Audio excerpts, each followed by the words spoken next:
Haleni is in the computer, at home or at work. Yes. Welcome. What's your name? Jenny. Jenny. Wow. Dory. Thank you.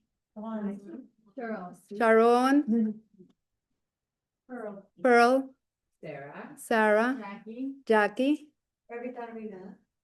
Rita. Sabrina. Shayna. Ariella. Esther. Margie. Just one thing, I want to thank Margie so much for coming today and teach us on a regular basis. But not only that, for sponsoring also in honor Of my of the yahrzeit of her mother-in-law, Sarah Bat Shalom, Zichrono Livracha, whose yahrzeit is Sunday. Yes, Sunday night and Monday. Sunday night. So Yes. the inspiring lunch is also sponsored by Margie for the Leilu Nishmata. Yes. So before we start, I want to say one thing about my mother-in-law. She was really a bat melech. She was regal, she was beautiful, she was elegant. But the most beautiful quality she had was that she cared. And she cared about people. And in her Shiva, it's already going to be 12 years, you had people from every age came to her Shiva. She was 81. And you had like kids, 15-year-old girls. You had 20 in the 20s, in the 30s, and you thought like, okay, they came with their mother, but suddenly I see them coming every day, and they're coming alone. And I asked them, why are you here? Did you know my mother-in-law like me? No? He says, yes, your mother-in-law was my friend. Oh. She always stopped to say hi. She always asked me about my life. She asked me how I was doing in school. She asked me how was my boyfriend. She asked me about my parents. Always, always. And not only that, every time I saw her, she would like catch up on whatever she asked the before. And she was remembered my life and my problems, and she was a good listener, and she always had an ear for me.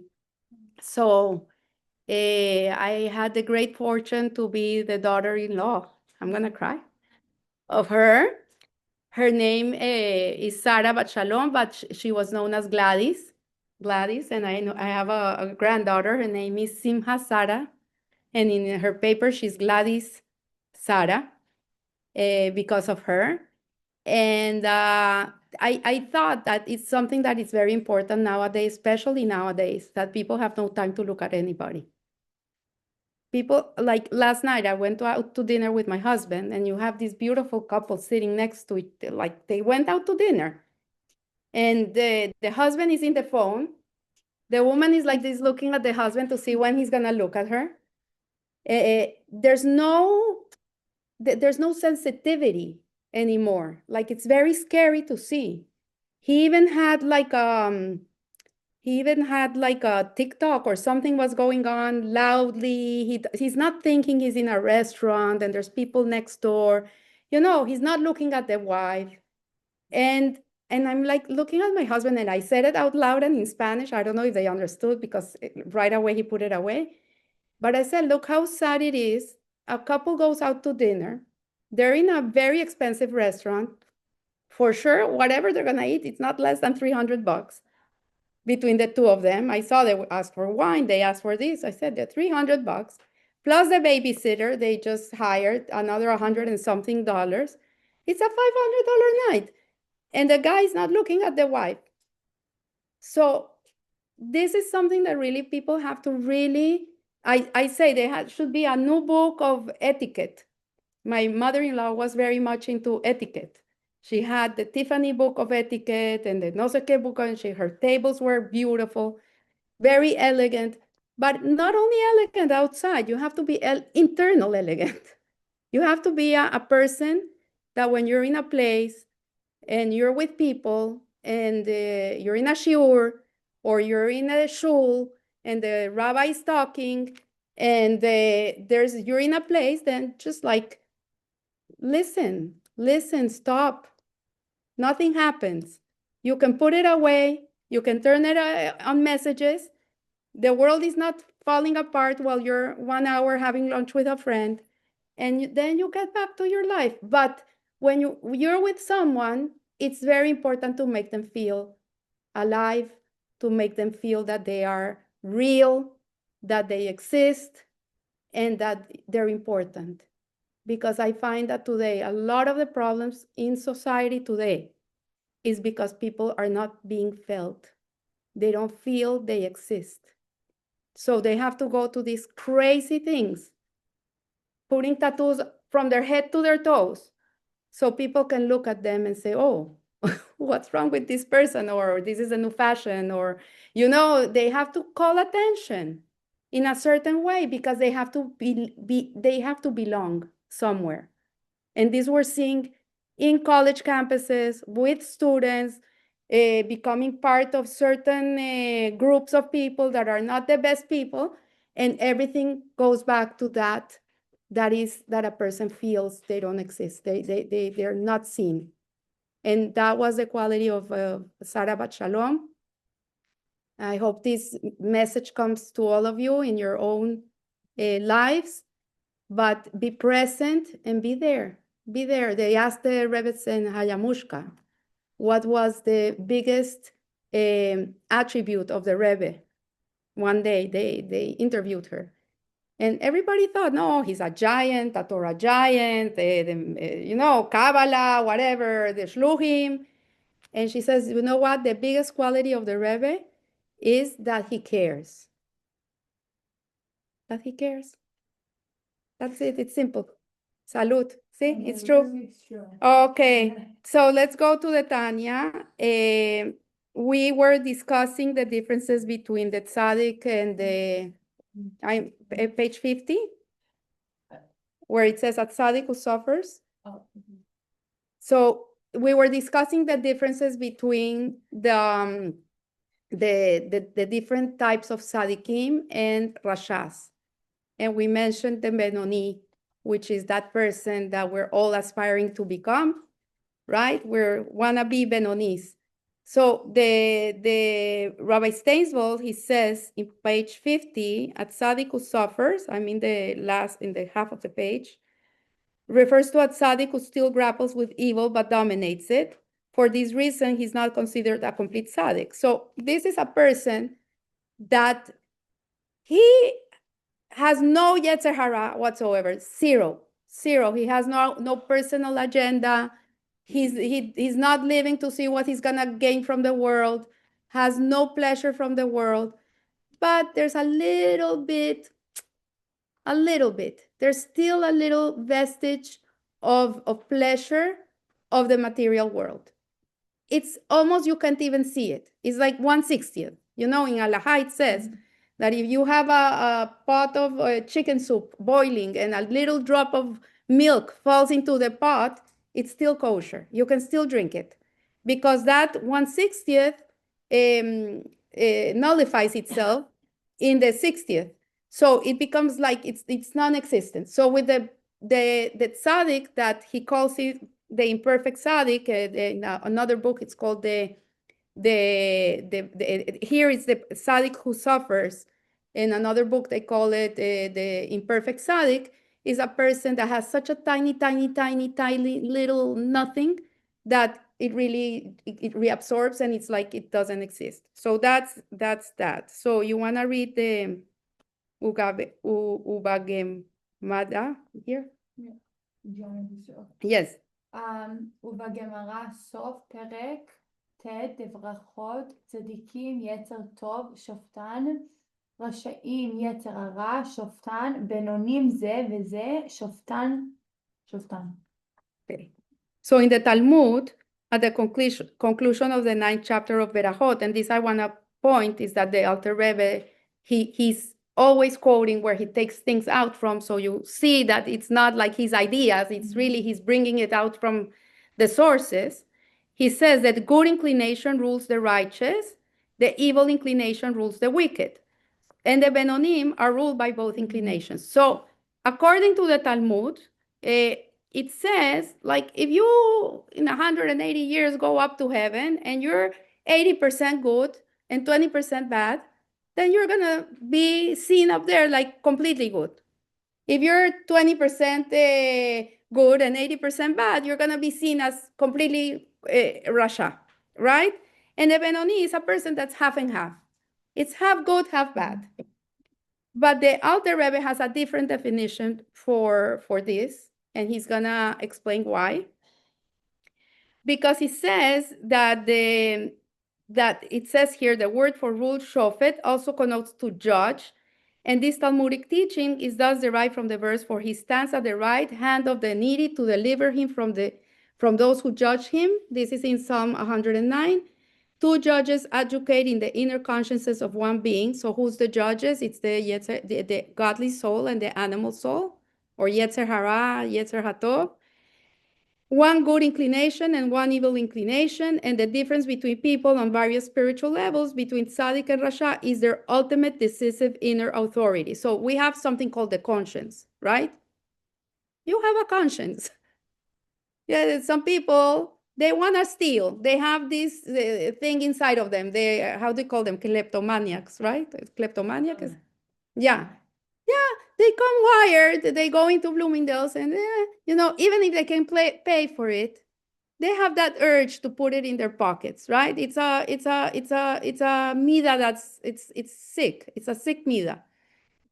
But a person that has a conscience will say, no, I'm not gonna do that. I know I'm dying to steal it because of the they get this like nobody's gonna catch me, and they get all this rush into their adrenaline and whatever. That's the reason they do it. But he says no. He has a part of him is saying take it, take it, take it, and then he has a part of him that says no, you're a Jew. This is against the Torah. You cannot do this. No stealing. No. It's a no. And then who wins? It's a battle between both of them. And then this a righteous person, he says, no way, I'm not going to do it. Because he goes with his conscience. He goes with his Yetzer Hatov. So, but it doesn't mean he doesn't have that, right? So the difference between the tzaddik and the rasha is the ultimate decisive inner authority. Despite other dissenting inner voices in the tzaddik, it is the good inclination that has the decisive power, while the wicked person, evil inclination, dominates. The Benoni, on the other hand, is a person that grapples with a more complex inner reality, as we're going to explain later. So, Amar? אמר רבה כגון ענה בינינו. Okay, so there was a very big sage, Rabbah, in the times of the Talmud. He was actually a tzaddik, okay? And he said, for example, I'm a Benoni, right?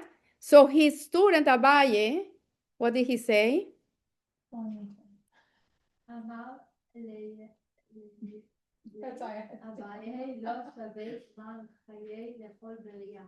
Okay, so he says, Master, if you're a Benoni, we cannot live.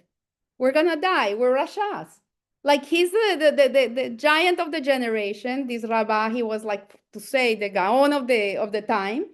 This Abaye, he was also a huge tzaddik, and he's saying like, if you're a Benoni, then we're Rashaim. Like, how are we gonna deal with this? So Rabbah, he claims, and this is hard to understand, how someone that is so righteous, because he was a tzaddik, thought he was a Benoni. How can it be he thought he was a Benoni? So I've been trying to listen to very different interpretations of this issue with Rabbah. And it says that he never knew anything different. He was born a tzaddik. So for him, not eating kosher, it was not out of the, like, he didn't feel that he had a struggle within himself, not because he was a tzaddik, it was because he didn't know different. So I remember Rabbi Yeshua Rosenfeld from Colombia, when I did the Shuva, when I became a Bal Shuva, he said to me, Margie, I'm envious of you. He says, why are you envious of me? He says, I don't know what it is to eat non-kosher food. I have no idea what it is not to keep Shabbos. I have no idea what it means to go and dance in a discotheque. I have no idea. He has no Yetzer Hara for that because he never tasted it. You see? But isn't that easier? Yeah, that's why they say where a Balshuva stands, a tzaddik doesn't stand. Like where a Balshuva stands, a tzaddik doesn't stand. The Balshuva is in a place where he's regarded very high because he has to overturn so much inside of him that to be able to keep himself righteous, yes, and he has to give up a lot of things that he loves doing, like going to the beach in a bikini, right? or yeah, a lot of things that a person has to give up because he's doing Hashem's desire, Hashem's will. If you give up something, but you do it more from because you feel like you have to and not from love, is that still It's fine. it's still fine? It's fine. There's two emotions that you need to serve God. You need fear and love. One comes from that. I'm not gonna do it because I know it's not. It's like it's not a fear that anything's gonna happen to you, but you have this thing like this is not what I should be doing. I'm not gonna do it. And it says that it first fear, then love, because fear is respect. Fear, you're not doing it because you have reverence for Hashem. There's like, he's bigger than me. I'm nothing compared to him. And then love comes from a feeling like he's my loving father. It's a different feeling. It's a connection feeling. You want the connection. But the most important is to recognize he's God. Because sometimes kids, they can love their father very much, but they're not going to be respectful towards him. But respect is a very big component in our service to God. Okay?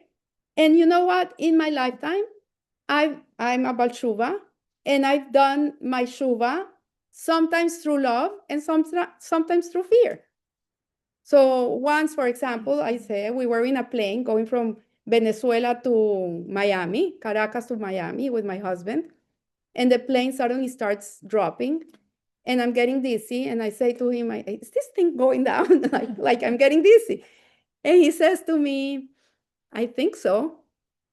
And my sister was gonna get married like 15 days later. It's only her and me, with two siblings. And we were going to Atlanta for business. We had to stop Miami, Atlanta. And at that moment, the whole plane went like, shh, nobody talked. Like you could feel the plane was shut off. And the guy next to me was a very famous composer, a Venezuelan composer. The guy starts having palpitations. He says he's having a heart attack. So my husband and we're like calming him. And we look down and say, oh, I can see land. Don't worry, I see land. And I thought I was gonna die. I said, this is the day. And at that moment, like imagine how many things can happen in seconds, because I don't think it was more than seconds.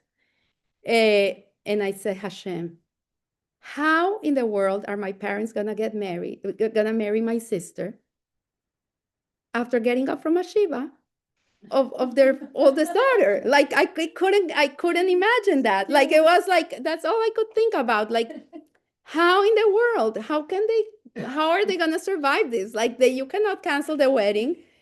They're gonna have to sit shiva for the daughter is leaving a baby that they're gonna have to raise, and the husband, and like it was such a tragedy. Like I couldn't imagine them. Like I said, this is gonna be the end of their life. And I looked up and I said, I promise you, I promise you, I promise you, I'll never eat a shrimp again in my life. That's all I could think about. So before this, I'm talking to you 36 years ago. So a shrimp.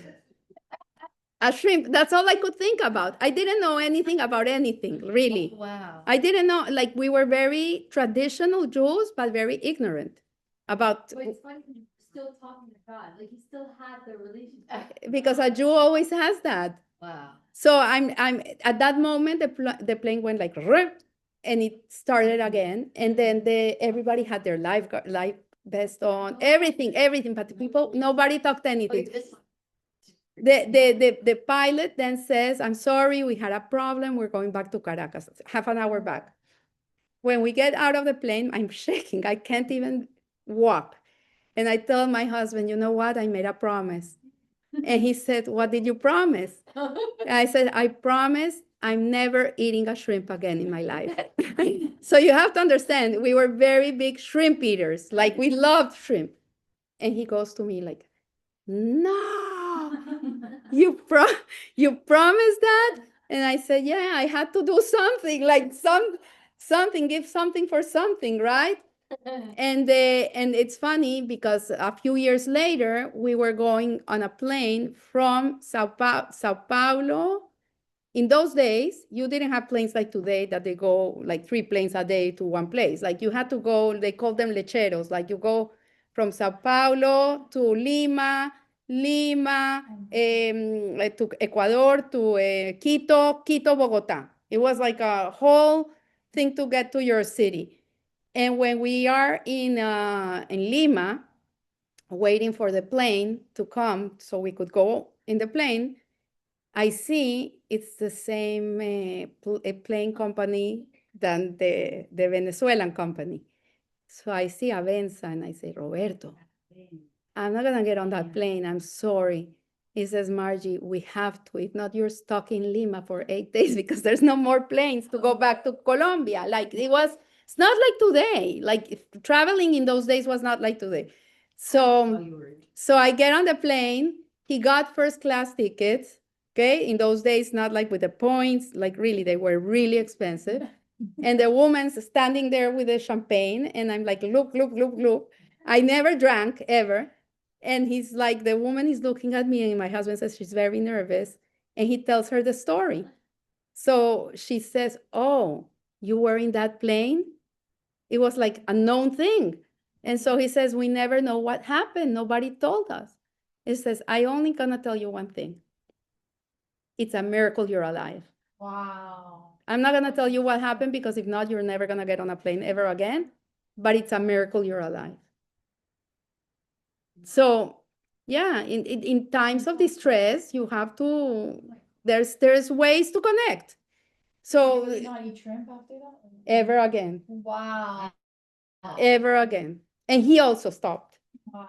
Yeah, that was the beginning of our Stuck with you. how do you call it when you're Shoot.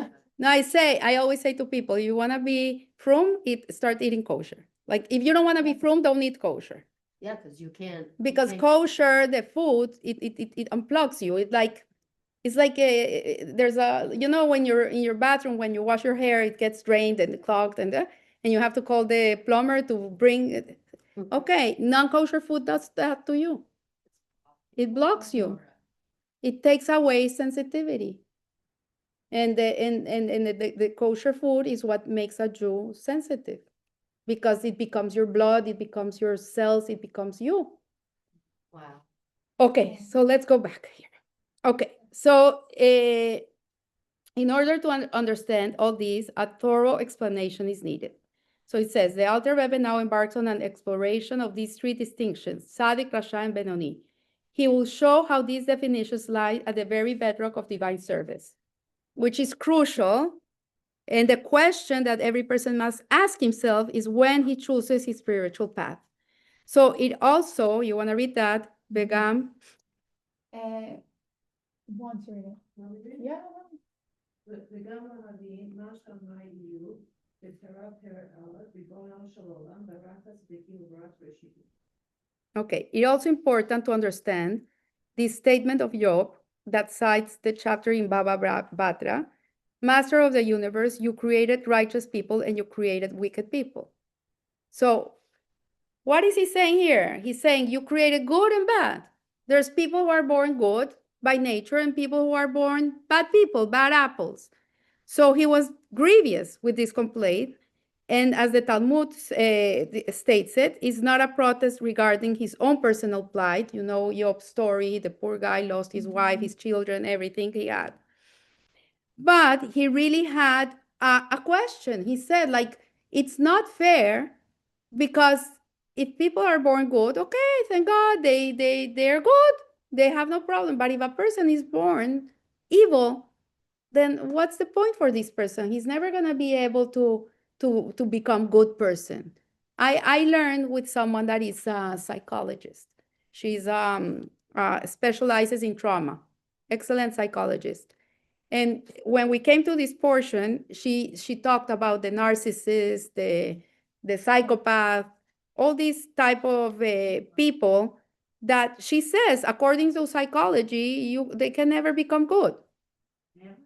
That's what she says. According to psychology, no. According to the Alter Rebbe and the Torah point of view, they can become good.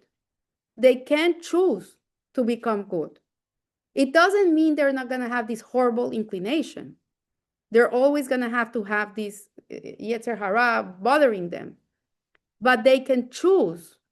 And that's why when the baby's going to be born and you have this angel come and give them an oath that be righteous and not be wicked, from the first line of the Tanya, we understand that we can choose either to be good or bad.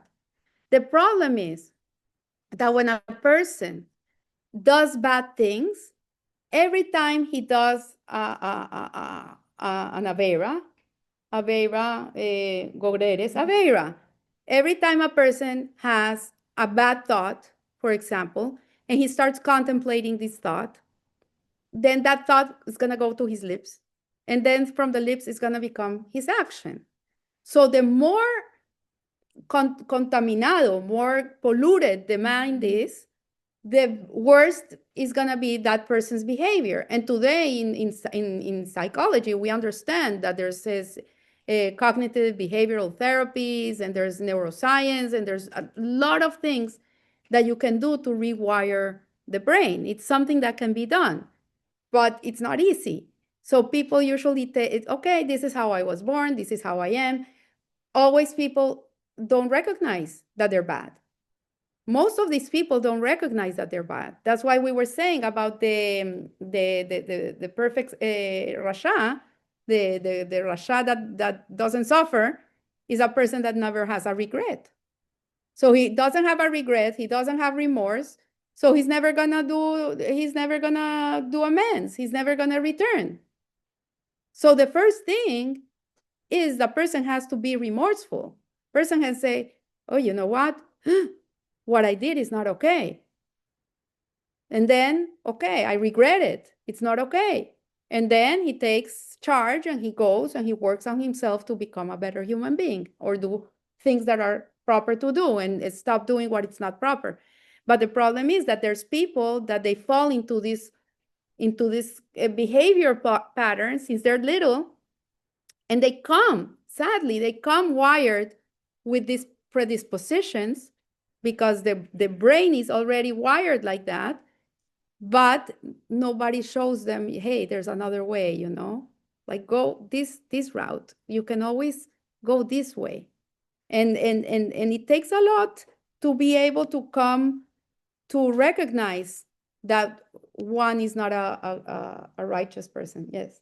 So I'm just like, I understand the Rasha and the Tzaddik and the Benonim, but these Rashaim and these Tzaddikim, right? Like they don't have like the 50-50, like the 50 good and the 50 bad.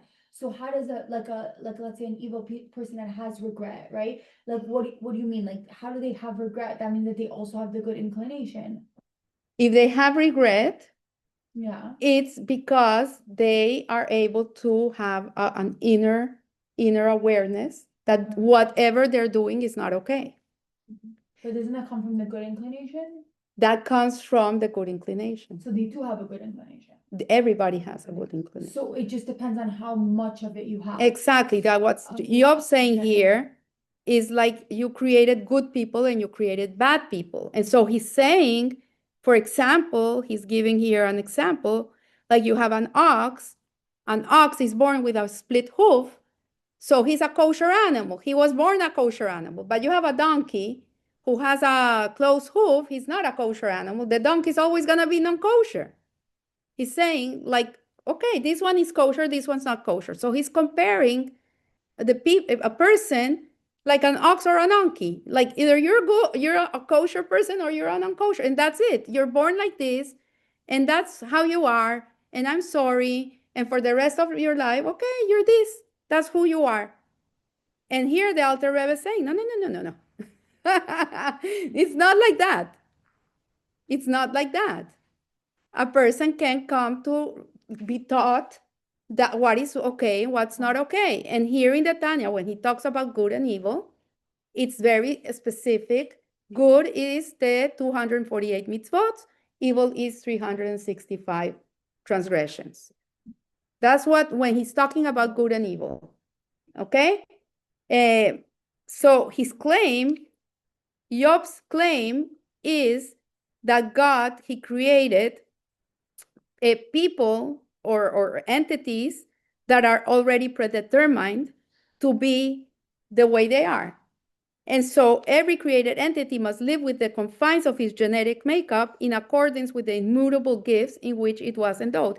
There's a wonderful documentary that is called The Three Totally Identical Strangers. Three Identical Strangers, it's called. And it's the life of three triplets.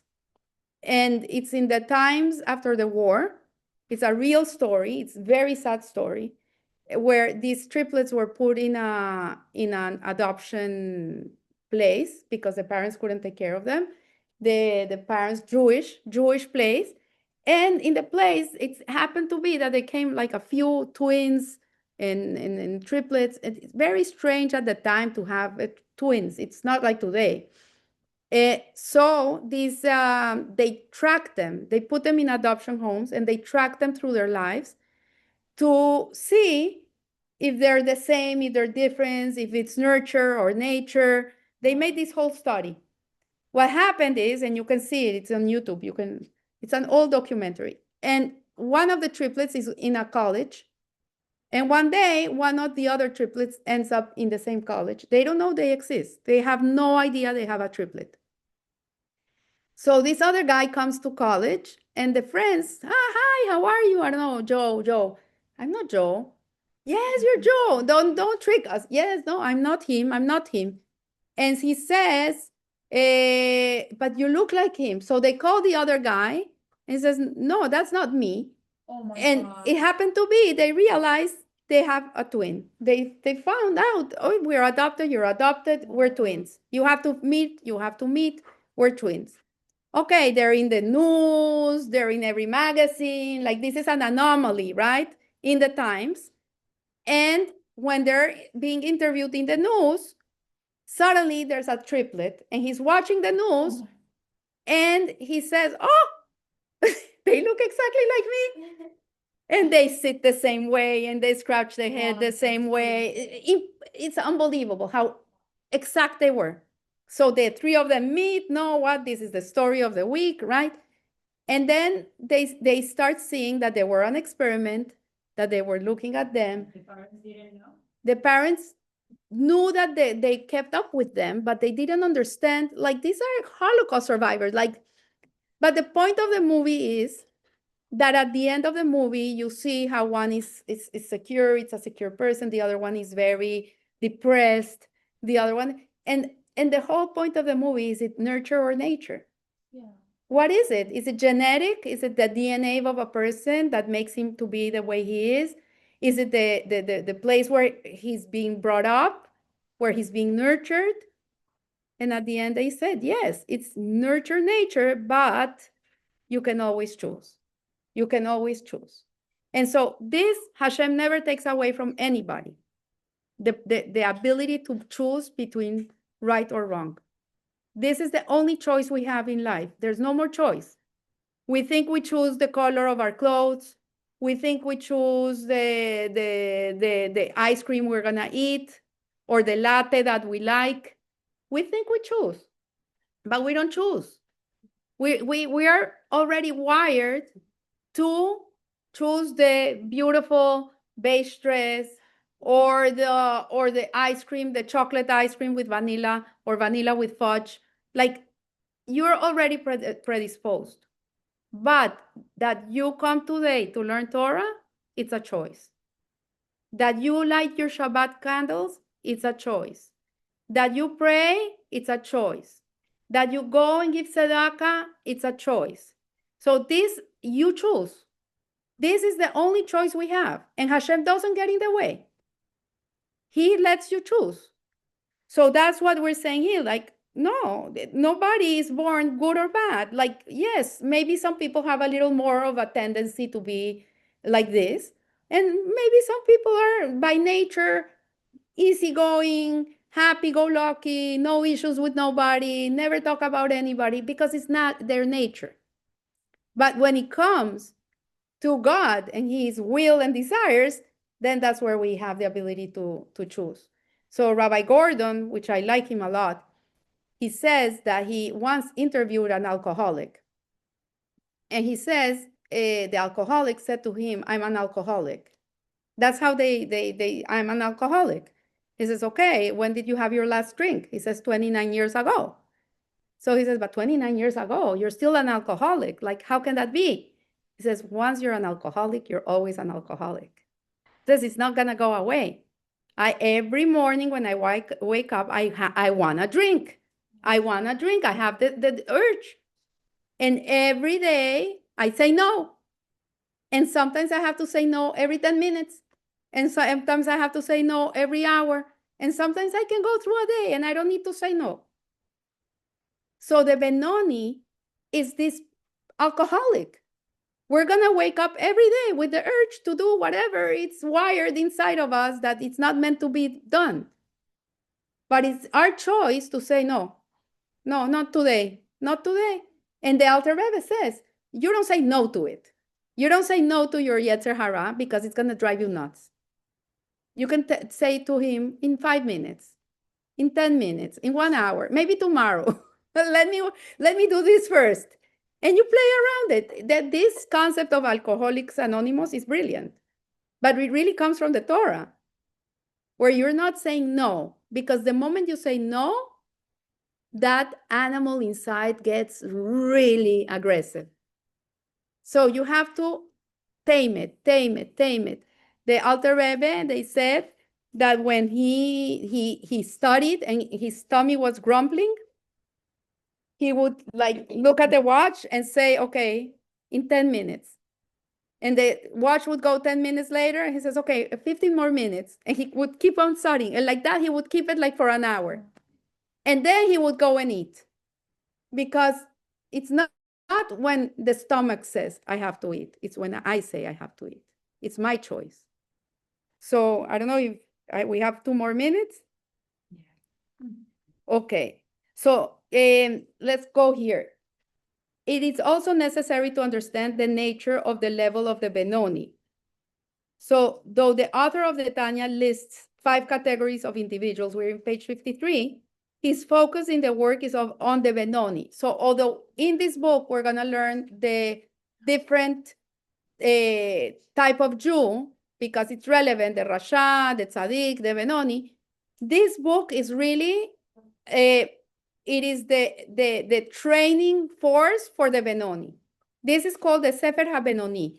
This is a book that's gonna give us all the tools we're gonna need to be able to conquer our Yetzer Hara on a daily basis, on a minute basis, on a 10-minute basis, whenever you need to, but you have to train yourself, because what happens is that people live in automatic.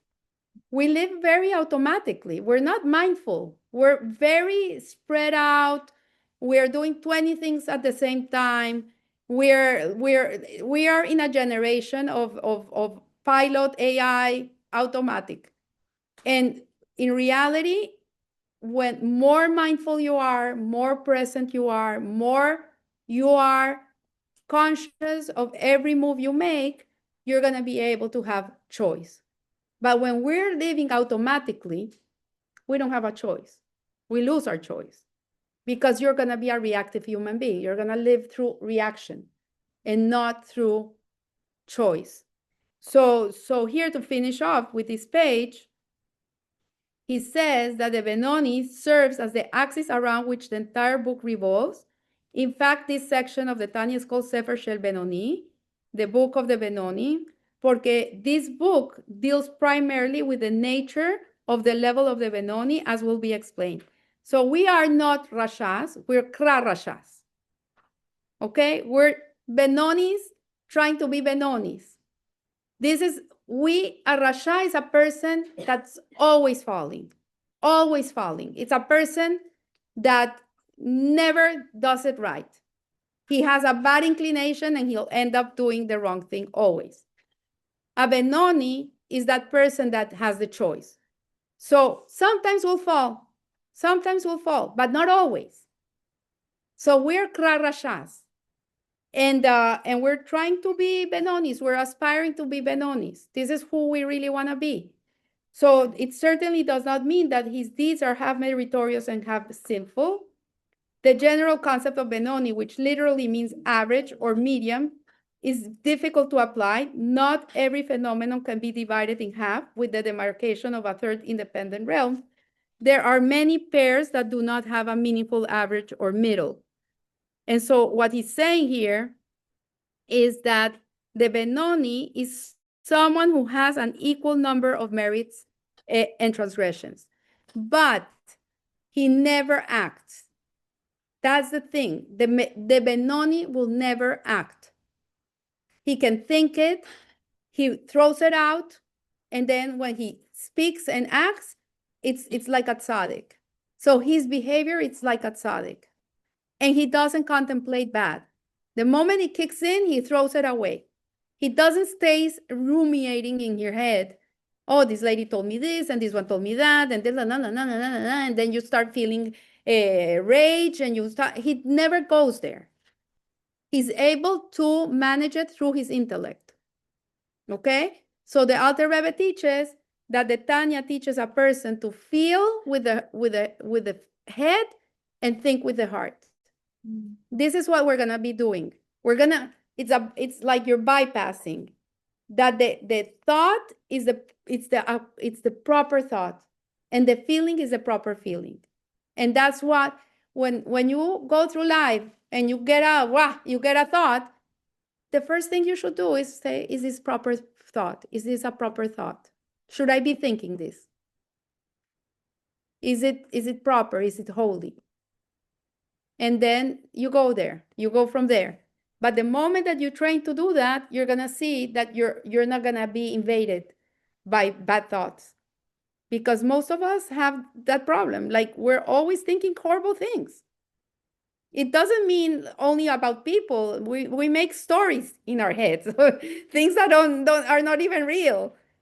And that's why so many people suffer, because as someone I heard once, anxiety comes from thinking of the future. Depression comes from thinking of the past. And when you're thinking in the moment, you don't have either one. Mindfulness grounds you. It brings you to where you are, to the present. And you can be in a very hard moment. I had in January Bell's palsy. I ended up in the ER. I thought I was having a stroke. How do you manage that? I'm here. I'm safe. God is with me. There's nothing happening. I don't have a stroke. Nobody has said I have a stroke. And you go like that, one all the time. You have to be reinforcing. I'm here, I'm safe, I'm with God. Is that what you said? Yes, all the time. They say the first thought that the bad inclination is the Yetzirah. The first thought is always the Yetzirah, and then you can change it. Complete. The second thought is you. Yeah. And then what I do is I repeat three things in my mind. Everything, when I have a bad thought, and then I know my second thought, the second thought is me, so I repeat three things, so I don't have any thoughts. Exactly. Like I'm not afraid. I have good thought. Like Yeah. three things that you have to repeat Yes. a lot, and then it goes. Yes. And you go with the moment. Like if you're safe, you're safe. If you're safe, you're safe. Why would you think you're not safe? If you at that instant you're safe, right?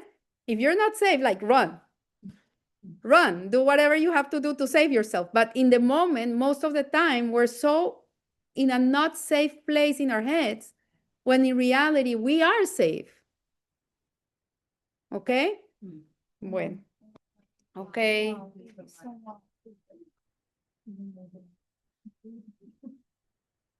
We go slow, but it's